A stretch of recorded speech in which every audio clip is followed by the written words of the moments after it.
Good morning and welcome to the Member of Congress witness hearing for the Interior and Environment Appropriations Subcommittee.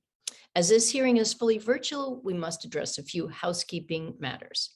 For today's meeting, the chair or staff designated by the chair may mute participants' microphones when they are not under recognition for the purposes of eliminating inadvertent background noise. Members are responsible for muting and unmuting themselves. If I notice you are recognized, but you have not unmuted yourself, I will ask the staff to send you a request to unmute yourself. Please then accept that request so you are no longer muted. I remind all members and witnesses that the 5-minute clock still applies. If there's a technology issue, we will move to the next member until the issue is resolved and you will retain the balance of your time. You will notice a clock on your screen. It will show how much time is remaining. At 1 minute remaining, the clock will turn to yellow. At 30 seconds remaining, I will gently tap the gavel to remind members that their time is almost expired. When your time is expired, the clock will turn red and I will begin to recognize the next member.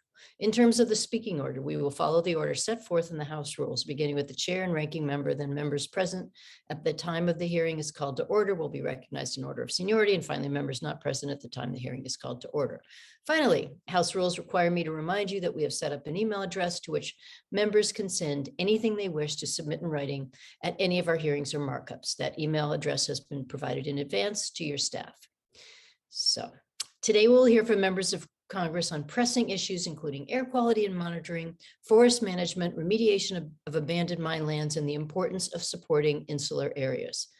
The members testifying today represent the interests of both Republicans and Democrats from cities and rural areas all over the country, facing a broad range of challenges. We have 4 members testifying today. Each witness will have 5 minutes to present testimony, and we will be using a timer to keep us on track. After we hear each testimony, members will have an opportunity to ask questions. With that, I'd like to turn to my friend, Mr. Joyce, to see if he has opening remarks. Thank you for yielding. Chair Pingree and I promise to be brief. And thank you for holding today's hearing to receive testimony from our colleagues. I look forward to hearing more about the projects and programs in the Environment Bill that are important to each of your districts and to communities across our country. Your input will be critical as we work to fund the agencies under the subcommittee's jurisdiction, including the Department of Interior, the EPA, the U.S. Forest Service, the Indian Health Service, and several others. Under Chair Pingree's leadership, we will work to accommodate these priorities as best we can in the fiscal year 2023 appropriations process as it moves forward. Thank you again to each of our colleagues who have taken the time out of your busy schedules to speak with us today. We thank you for bringing your ideas to our attention. Thank you, Chair Pingree. I yield back. Thank you. Well, we'll go ahead and begin. And Representative Griffith, would you like to start us off? Yes, thank you very much. I appreciate it. And you've got all my materials, but I want to thank you, Chairwoman Pingree, and Ranking Member Joyce for what you've done in the Abandoned Mine Land Economic Revitalization, now known as the AMLR program, used to be known as the AML Pilot Project. It started off with 3 states, and then we were able to get 3 additional states added, including Virginia. In my little corner of Virginia that has coal mines and a lot of abandoned coal mine areas that date back decades, this program has brought new hope to a lot of communities. We've taken down high walls to create industrial development areas. We've cleaned up a coal fines pit. That's where the coal was too small and they just dumped it into a lagoon for decades. That's just about cleaned up. That will become an economic development site of about 200 acres with rail. Because all this stuff is there. It's got rail, it's got electric, it's got natural gas, it's got water, and it's going to be a really great opportunity for the community to take an area that was just a blight. We've done some ecotourism. We've got a solar farm that we've helped close off portals for the ecotourism stuff. It's just doing some amazing things, and so I just wanted to basically say thank you all for what has already been done. And to let you know, there's still a lot to be done because for over 100 years, mining was done before we got the modern laws that changed some of the rules. And there's still a lot of mine portals and some high walls and some other things that we can deal with and then convert it into things that can be an economic development. And it allows this part of Central Appalachia, the program applies to all, but I can only speak to my district. It allows us an opportunity to at least begin the process to change our economic fortunes, which, as you all know, have not been good over the last couple of decades with the diminution in coal production. With that being said, again, I appreciate it. I'm happy to answer any questions, and I yield back.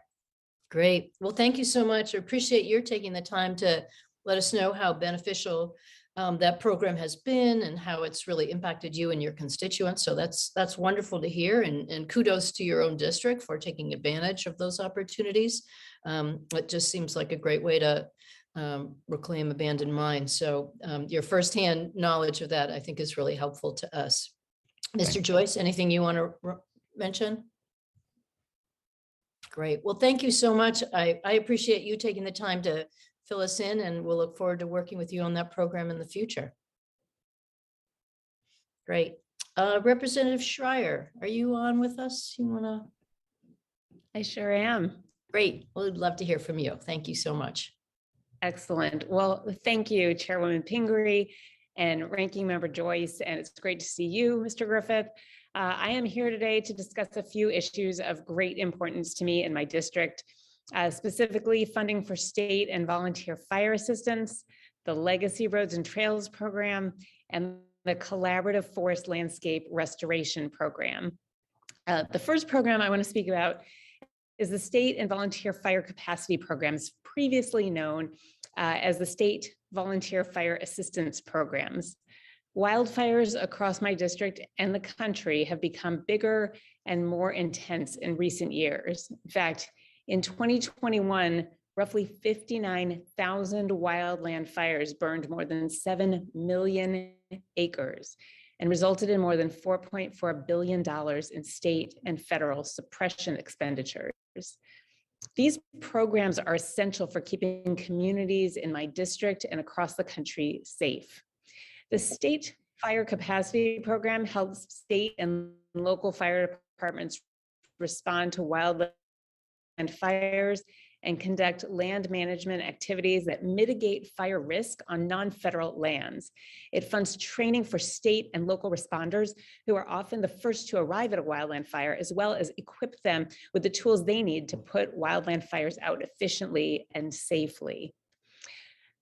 The Volunteer Fire Capacity Program provides support to volunteer fire departments, protecting communities with populations of 10,000 or fewer residents.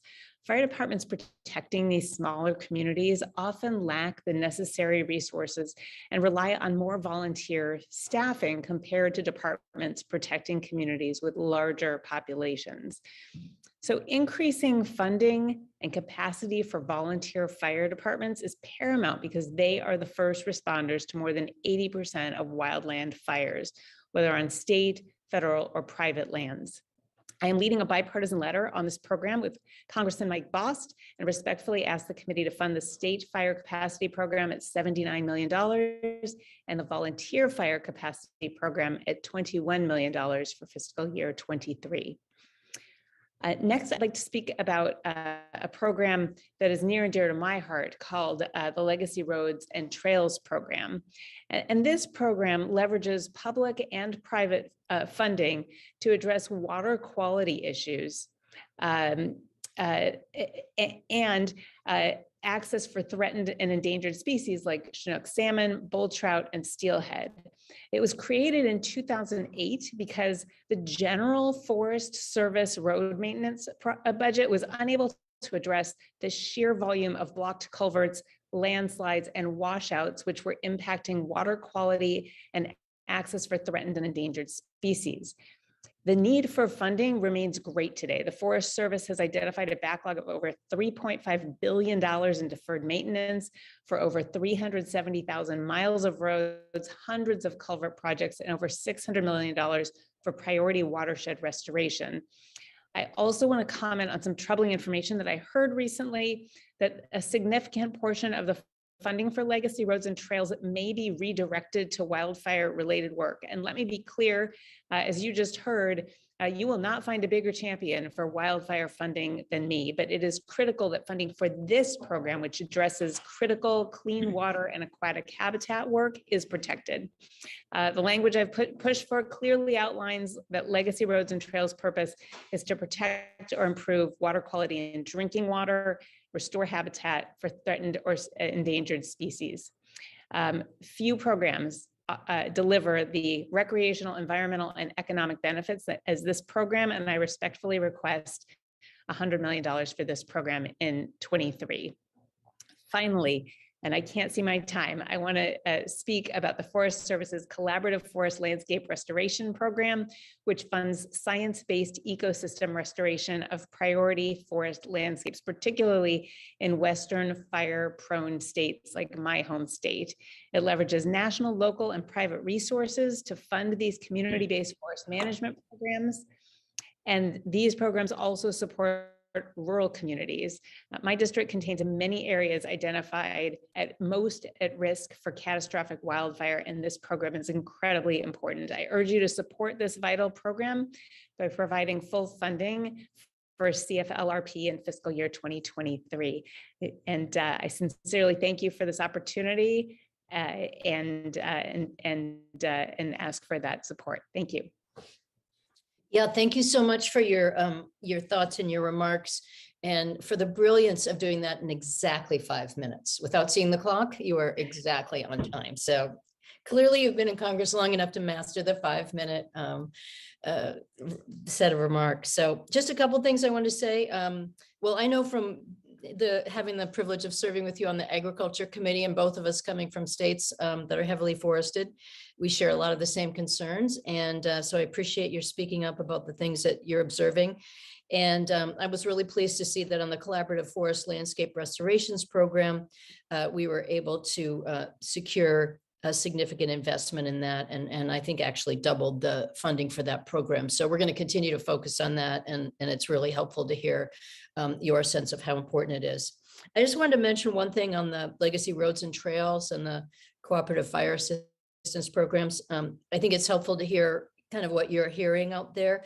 You know, when the committee did what we call the fire fix, the aim was to reduce fire spending's impact on the rest of the Forest Service budget, because as you mentioned, this is just a growing problem and it often eats up a lot of the Forest Service budget.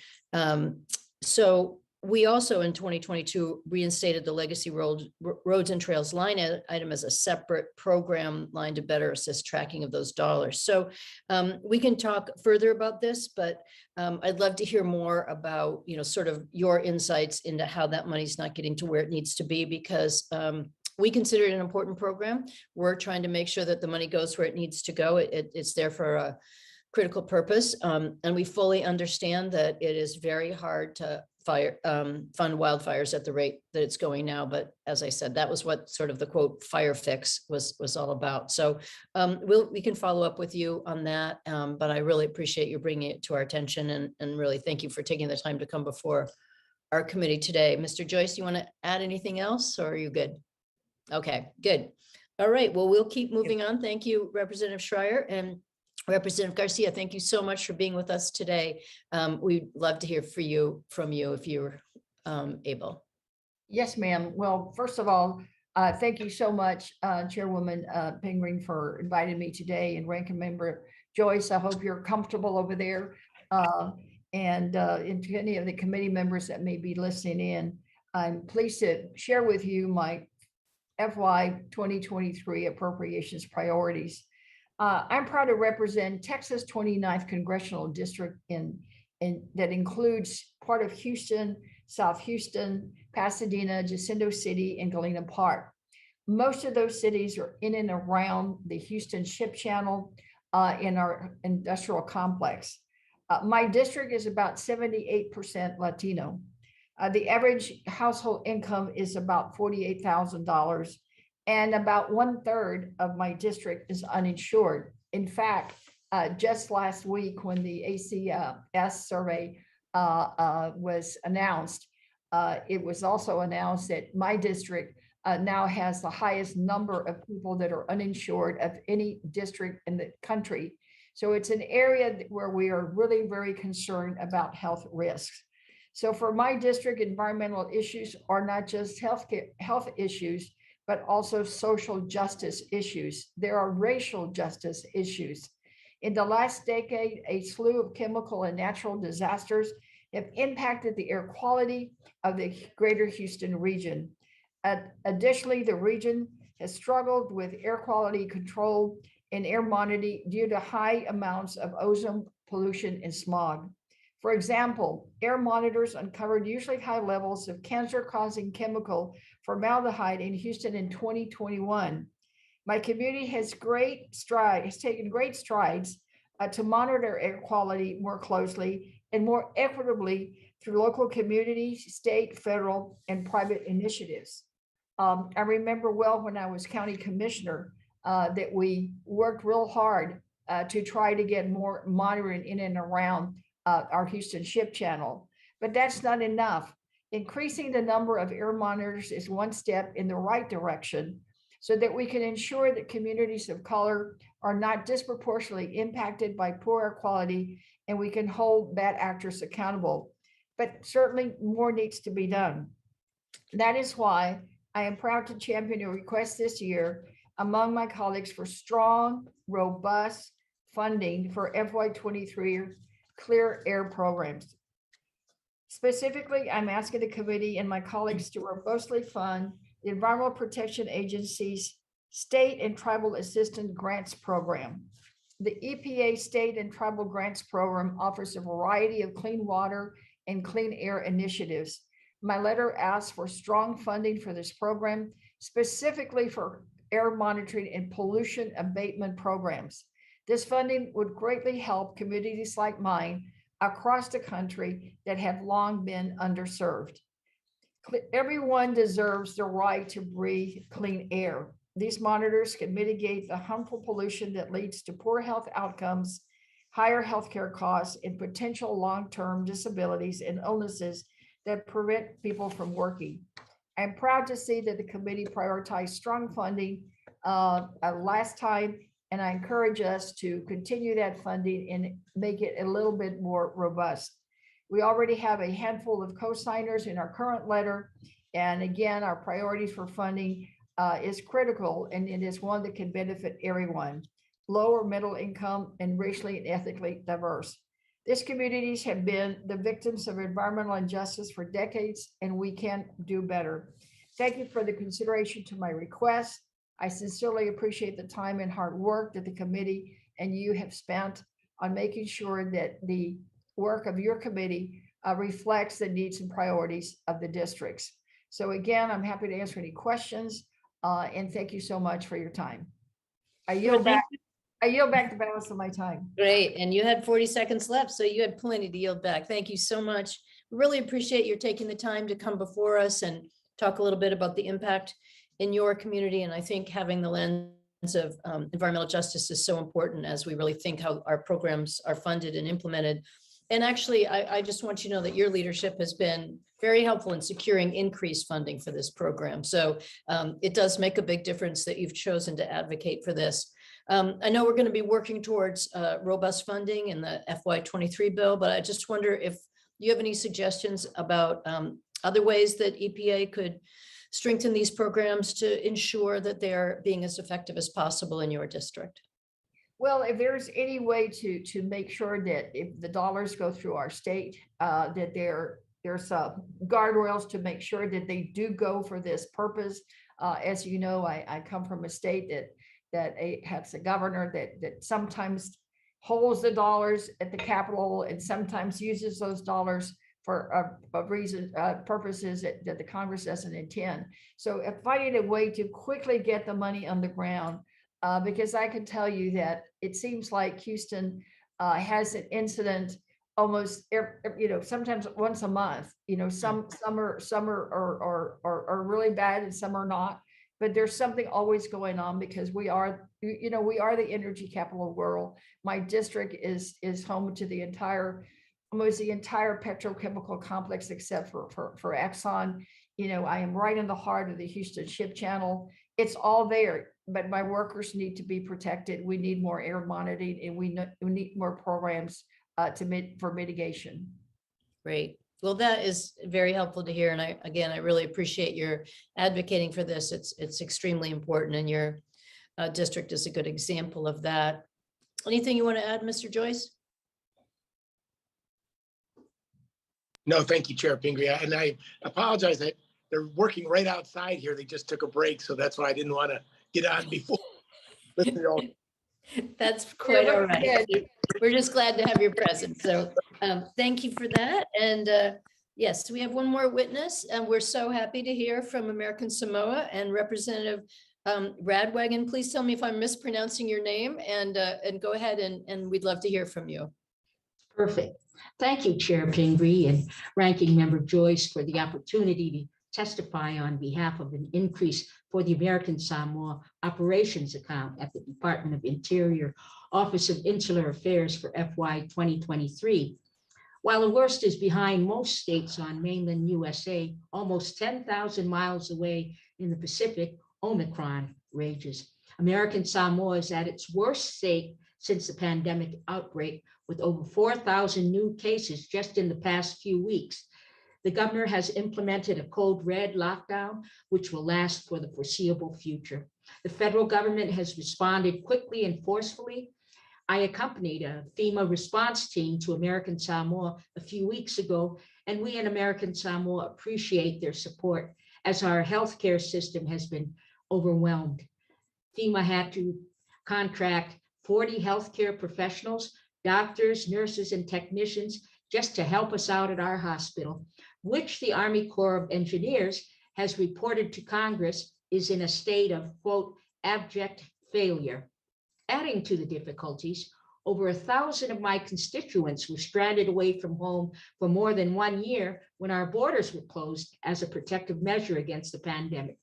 I myself could not get back to my own home district for almost 2 years. Can you imagine that? Even when I had the opportunity to travel home with the FEMA team, it was for a short time as I was called back to Washington. I humbly ask this committee to help us get a functioning hospital, which is a primary charge of the DOI, OIA, ASG account. Additional funding will be needed from other agencies such as DOD, VA, HHS, and the local government. But it is this committee's help that is crucial, as Interior is the lead. I hope that this committee can work with other agencies to find comprehensive funding consistent with the Army Corps' findings reported to Congress almost 3 years ago. Inflation and COVID have taken their toll physically and economically in American Samoa. Our tourism is mostly eco and adventure tourism to the American Samoa National Park, with family run-ins and bed and breakfasts, family businesses that were hit especially hard. We were last to receive unemployment relief months after the rest of the country was getting their last checks. We were just getting our first because it took that long for the Labor Department to implement the program. Similarly, we were shut out of the initial rounds of PPP and idle small business funds. Adjustments were made, and the American Rescue Plan and other COVID relief measures have been a significant aid the past 2 years. Inflation is exacerbated in marine-based island economies where food and fuel must be shipped in, and local fishermen's fuel costs have skyrocketed while the Chinese continue to fish illegally around our EEZ and marine monuments, seizing even more market share while we play fairly by the international rules that restrict our fishing days. So I ask you, Chair Pingree and Ranking Member Joyce, to please look at the well-documented record of the Army Corps of Engineers findings for the need for hospital funding and proffered options that range in the hundreds of millions of dollars. I am most appreciative of the subcommittee's past work to provide increases. I hope that the committee can agree that those needs remain and have only increased. Some offset of these recent inflationary pressures is needed, and the Army Corps report spells out the replacement needs. These funds are dedicated to the health and education of our local community, which continues to lead the nation in per capita recruitment to the United States Army from our high school ranks. We are a proud people, always ready to serve our country. Thank you both for your time and consideration of the people of American Samoa. Madam Chairman, I yield back my time. Well, thank you very much. Thank you for your excellent work in representing the people of American Samoa. And we are really appreciative that you came before us today. My deepest sympathy to your the people back home, given the COVID challenges that they're dealing with right now. You know, it's easy for some of us when things seem to be slowing down to forget that there are all kinds of places that are in different stages of dealing with this horrific illness. So I hope for the best, and I hope we can support you in any way. And I'm just so sorry to hear that you and so many others have been restricted from even going home. I can't imagine how challenging that must be. But you know, we want to be able to support you in any way possible. I know that the committee put $2.5 million in the FY22 bill for some of the initial planning and design work for the hospital replacement. And while it might take multiple sources to get the full funding, I certainly pledge, you know, our support to doing all that we can to getting that done. And again, to support you in any way. You know, we don't, it's not on the same scale, but I come from a state, Maine, where tourism is our largest industry. And so in 2020, when we were hardest hit by the pandemic, you know, we greatly benefited from having PPP and so many other programs. So I can't imagine how difficult it's been for all of you not having access to that program or having the delays. That really had to be extremely difficult. So we will look forward to continuing to work with you and working with you on the FY23 budget. And again, just thank you so much for the work you do and for being before us today. Anything, Mr. Joyce, that you want to add? I second your comments, Madam Chair. There we go. Well, with that, I think we've heard from all of the members who are interested in testifying today. And if there are no other members to come before us, I don't have any closing remarks. And I don't think Mr. Joyce does either. So we will just call this meeting of our committee adjourned. So thank you again, everyone, for being with us today.